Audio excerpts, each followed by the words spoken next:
Hello viewers, যারা class 9 এ পড়ছো আজকে তাদেরকে আমি বাংলার ভাব সম্প্রসারণ সাজেশন নিয়ে চলে এসেছি।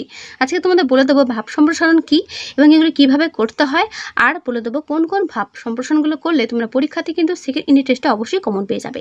তো চলো দেরি না করে শুরু করে দিই। তোমরা কিন্তু অবশ্যই খাতা পেন নিয়ে বসবে, যেই কথাগুলো আমি বলবো সেগুলো খাতায় ভালো করে নোট করবে যে কি কি তোমাদের করতে হবে। ঠিক আছে, দেখো নিয়মগুলো কি কি রয়েছে। বলছে যে পদ্য বা গদ্য রচনাটি ভাব সম্প্রসারণের জন্য দেওয়া হবে সেটি একাধিকবার মন দিয়ে পড়ে রচনাটির মূল ভাব সম্পর্কে একটা সুস্পষ্ট ধারণা তৈরি করে নিতে হবে। মনে রাখতে হবে ধারণা অস্পষ্ট থাকলে মূল ভাবটিকে কিছুতেই গুছিয়ে প্রকাশ করা সম্ভব নয়।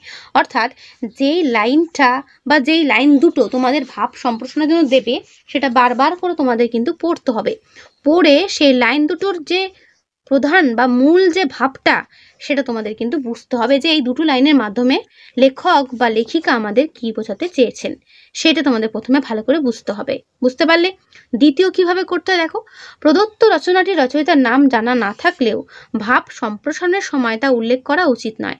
এটা রীতি বিরুদ্ধ। অর্থাৎ তুমি যদি জেনে থাকো যে এই লাইন দুটো অমুক নামক কবিতার অমুক লেখকের লেখা, সেটা কিন্তু তোমাকে উল্লেখ করতে বলেনি, সেটা তোমাকে উল্লেখ করতে বলা হয়নি, এটা রীতি বিরুদ্ধ, তাদের করা যাবে না।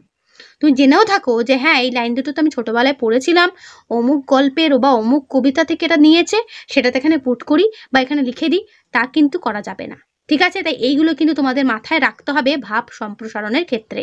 অনেকে কিন্তু ভাব সম্প্রসারণ মুখস্থ করে যাও, কিন্তু অরিজিনাল যে নিয়মটা সেটা তো তোমাদের প্রত্যেকে জানতে হবে, কি তাই তো? তাই তোমাদের আমি যেগুলো বলছি বা বোঝাচ্ছি ভালো করে কিন্তু বুঝে নাও। এই জিনিসগুলো কিন্তু একদমই করা যাবে না। কেউ কেউ ভাব সম্প্রসারণের সময় কবি বলেছেন, লেখক বলেছেন, লেখকের বক্তব্য, এই কথাগুলো ব্যবহার করে ফেলে। অর্থাৎ লেখকের মতে, কবির মতে এই কথাগুলো কিন্তু লেখার সাথে সাথে আমাদের চলে আসে, কিন্তু এটা লেখা যাবে না। কিন্তু ভাব সম্প্রসারণের মধ্যে এই ধরনের আলোচনা ভঙ্গি বর্জন করা উচিত। অর্থাৎ এগুলো কিন্তু করা যাবে না। অর্থাৎ কার মতে বা কে বলেছেন সেই কথাগুলো উল্লেখ করা যাবেই না। তোমাকে লিখতে দিয়েছে মানে তুমি লিখছো, এরকম করে তোমাদের কিন্তু লিখতে হবে। আশা করি বোঝাতে পারছি। তারপরের পয়েন্ট দেখে নাও, ভাব সম্প্রসারণের জন্য প্রদত্ত অংশের মূল ভাবটি প্রথমে পরিষ্কার করে উপস্থাপিত করতে হবে যে এই লাইনে কি বলা আছে।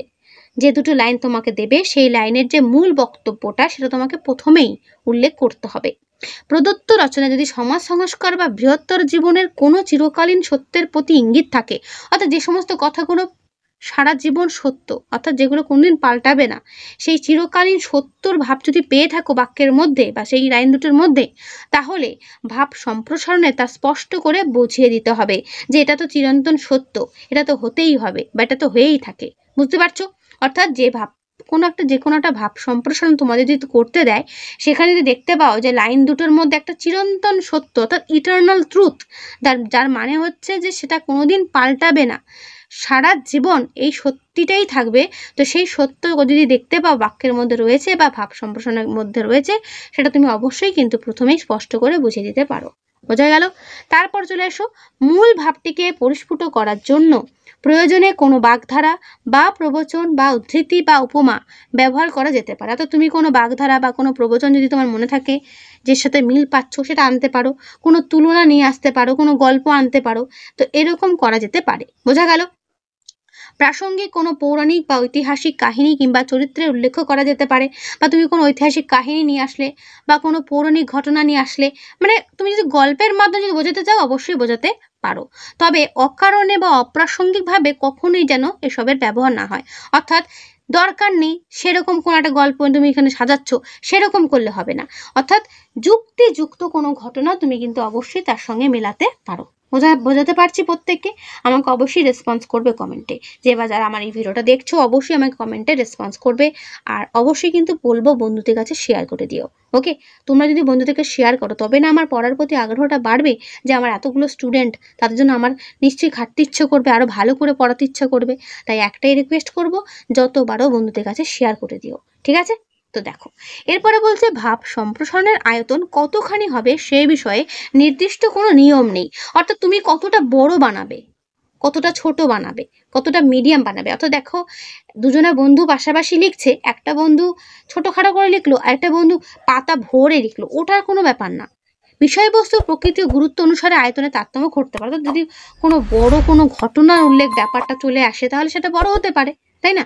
তবে মাধ্যমিক পরীক্ষার জন্য পর্ষদের নির্দেশ হলো, একটা নিয়ম আছে, মাধ্যমিক যারা পরীক্ষার্থী, তোমরা তো আগামী দিনে মাধ্যমিক পরীক্ষার্থী, তো তোমাদের জন্য একটা নিয়ম কি করেছে, মোটামুটি কম বেশি 150টি শব্দের মধ্যে হতে হবে।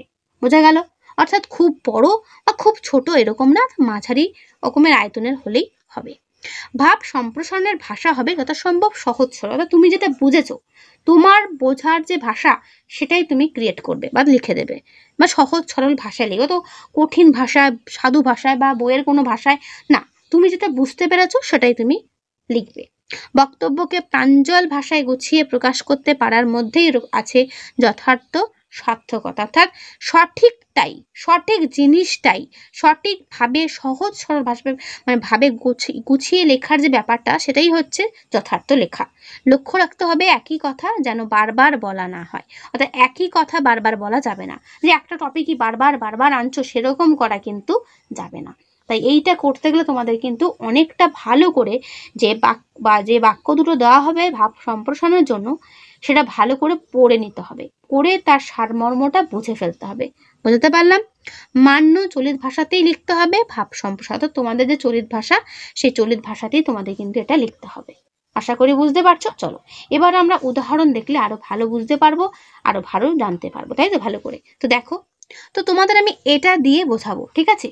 এটা অনেকেরই হয়তো জানা কবিতা, ছোটবেলায় হয়তো পড়েছো, তো এই লাইনটার মানেটাও হয়তো অনেকে জানো, খুব সহজ সরল ভাষাতেও দেওয়া আছে। তো দেখো কি আছে, এই জগতে হায় সেই বেশি চায়, আছে যার ভুরি ভুরি, রাজার হস্ত করে সমস্ত কাঙালের ধন চুরি।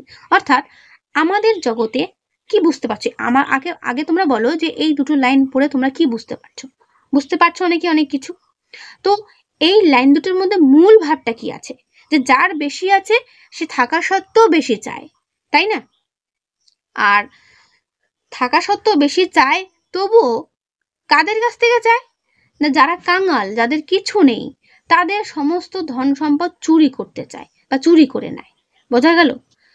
তো যাদের বেশি আছে তারা মানে অ্যাকচুয়ালি মানেটা হচ্ছে যে যাদের বেশি আছে তারা বেশি রকম আক্ষেপ রাখে, আক্ষেপ ঠিক হবে না, মানে বেশি রকম চাওয়ার ব্যাপারটা রাখে, যে আমাদের আরো দরকার, আরো চাই, আছে তো আরো নেব, এরকম একটা ব্যাপার। তো সেটাই। তো দেখো এখানে কি বলেছে, ভাব সম্প্রসারণটা দেখো তোমরা, শ্রেণী বিভক্ত সমাজ ব্যবস্থায় ক্ষমতাভোগী মুষ্টিমেয় মানুষের দ্বারা প্রতিদিন শোষিত হয়ে চলে সংখ্যাগরিষ্ঠ শ্রমজীবী মানুষ। তোমরা এখানে লিখতেই পারো যে যারা উচ্চ পদস্থায়ী মানুষ তারা সবসময় সংখ্যাগরিষ্ঠ শ্রমজীবীদের শোষণ করে চলেছে।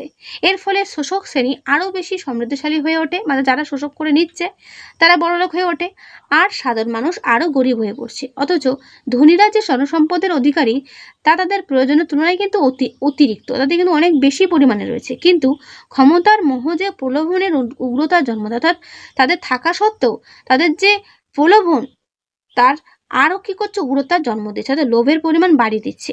সেখানে বলগাহীন হয়ে ওঠে শোষণ, ফলে মনুষ্যত্ব লাঞ্ছিত হয়, দুর্বিষহ হয়ে ওঠে সাধারণ মানুষের বেঁচে থাকা। এই চাহিদা ও শোষণের তীব্রতার সামনে প্রায়শই অসহায় আত্মসমর্পণ করতে হয় শ্রমজীবী মানুষকে। জীবনানন্দ ভাষায় বলতে হয়, সে অনেক শতাব্দীর মনীষীর কাজ। তো এই লাইনটা তোমাদের উল্লেখ করার দরকার নেই কোন লেখক কি বলেছেন। ধনীদের দ্বারা গরিবের সম্পদ লাভ ও তাদের নিঃস্ব করে দেওয়ার চেষ্টা, তাই মানব ইতিহাসে এক নষ্ট প্রাত্যহিকতা। বলছে ধনীদের দ্বারা গরিবদের সম্পদ লাভ এবং তাদের নিঃস্ব করে দেওয়ার চেষ্টা তাই মানব ইতিহাসের এক নষ্ট প্রাত্যহিকতা, মানে এটা কিন্তু আমাদের মানব ইতিহাসের একটা সব থেকে খারাপ দিক, যেটা এখনো পর্যন্ত হয়তো হয়ে আসছে। ঠিক আছে, যে যাদের আছে তারা আরো বেশি পরিমাণে চায়, কিন্তু তাদের যতটা আছে সেটা তাদের প্রয়োজনের থেকেও কিন্তু অতিরিক্ত রয়েছে, তবুও তারা সেই শ্রমজীবী মানুষগুলোকে শোষণ করে আজও ধনসম্পদ লুট করছে। বোঝা গেল? তাহলে এইভাবে তোমরা কিন্তু নিজের ভাষায়, এখানে তো বইয়ের ভাষা দেওয়া রয়েছে, আমি বলবো এটা পড়ে যখন নিজে যেটা লিখবে সেটাই হবে তোমার নিজের ভাষা। ঠিক আছে, তাই আশা করি প্রতিজন বুঝতে পারলে কিভাবে এখানে লেখা রয়েছে। ঠিক এইভাবেই এই দুটো লাইনের মূল ভাবটাকে তোমাদের কিন্তু লিখতে হবে। বুঝতে পারলে? এগুলো পড়ে কিন্তু মুখস্থ করে হবে না। তাই প্রত্যেকে আমি বলবো, যে কটা আমি সাজেশন দেবো ভাব সম্প্রসারণ, প্রত্যেকজনাই বাড়িতে পড়ে নিয়ে নিজের মতো করে লিখবে। অর্থাৎ পড়ার পর যখন তুমি নিজে খাতায় লিখবে, দেখবে সেই লেখাটা আর বইয়ের পরে লেখাটা দুটোই আলাদা, দুটোর মধ্যে কোনো মিল নেই। সেই যে লেখাটা তুমি লিখবে সেটাই হচ্ছে তোমার ভাষা সহজ সরলে, সেটা দিয়ে নাম্বার তুমি বেশি পাবে। আশা করি বুঝতে পারছো। তো দেখো কি কি ভাব সম্প্রসারণ করবে, দেখে নাও। করবে ছোট বালুকার কণা, বিন্দু বিন্দু জল, গড়ি তোলে মহাদেশ, সাগর অতল। এটা ভালো করে করবে, অ্যান্সার সময় দেখাচ্ছি। করবে। তারপর করবে রাত্রে যদি সূর্য শোকে, ঝরে অশ্রুধারা, সূর্য নাহি ফেরে, শুধু ব্যর্থ হয় তারা। এটাও করবে। উত্তম নিশ্চিন্তে চলে অধমের সাথে, তিনিই মধ্যম যিনি চলেন তফাতে। করবে। ক্ষমা যেথা ক্ষীণ দুর্বলতা, হে রুদ্র নিষ্ঠুর যেন হতে পারি তথা তোমার আদেশে। করবে। তো এর পুরো উত্তরটা এই পর্যন্ত শেষ হলো, ঠিক আছে। তারপর করবে পুষ্প আপনার জন্য ফোটে না, পরের জন্য তোমার হৃদয় কুসুমকে প্রস্ফুটিত করিও। দেখে নাও ভালো করে। তো এর পুরো উত্তরও তোমাদের এই পর্যন্ত শেষ হলো।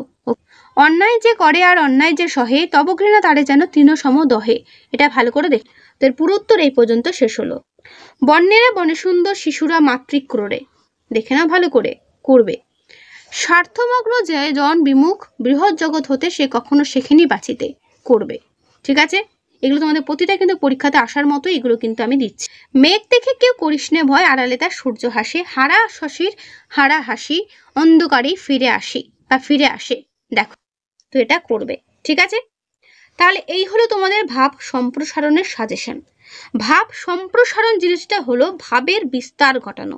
অর্থাৎ তুমি যেই ভাবটা বুঝতে পারছো সেটা তখন তুমি বিস্তার করে লিখবে বা বড় করে লিখবে, সেটাই হচ্ছে ভাব সম্প্রসারণ এক কথায়। আশা করি বুঝতে পারছো। তো ভাব সম্প্রসারণ যেগুলো আমি বললাম সেগুলো মন দিয়ে শুনে সেগুলো প্র্যাকটিস করো। আশা করি এর মধ্যেই প্রত্যেকে কমন পেয়ে যাবে। ওকে, তো এই হলো তোমাদের সাজেশন। তো আজকের এই ভিডিওটা আমি এখানে শেষ করছি। কেমন লাগলো অবশ্যই কমেন্টে জানিও। ভালো লাগলে লাইক করো, অবশ্যই বন্ধুদের কাছে শেয়ার করে দিও। তো আজকে এখানেই দেখা হবে নেক্সট ভিডিও।